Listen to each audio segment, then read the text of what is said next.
ඉතින් අපි අද මේ චූටි දුවට කාර් එකක් කරන් දෙන්නයි කියලායි මේ කඩේට ආවේ. අපි බලමු යා හොඳ කාර් එකක් තෝරගන්නවද කියලා. ආවා තෝරගන්න පුතේ කාර් එක. මේක හොඳයිද? ඒක හොඳයිද? පුතේ මේ ලොකු කාර් එක හොඳයිද? හා ඒක ගමුද? පුතේ වාඩි වෙන්න. ඔව් ඉතින් අපේ චූටි දුව කාර් එකක් තෝරගත්තා.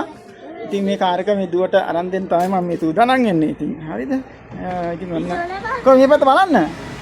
පුතේ මේ පැත්ත බලන්න. හොඳයිද ඔක? ඈ? ආව ගමු නේද? දැන් අපි දුව මේ වාහනේ මිලදී ගත්තා අපි දුවට. ඉතින් අපි ලෑස්ති වෙන දැන් ගෙදර බලා යන්න. අපේ දුව වාහනයක් අරගෙන අද වාහනේ තමයි මේ ගෙදර ඉන්නේ. ඉතින් අපිට පේනවා ඉතාලම සතුටින් යා කො එන්න පුතේ.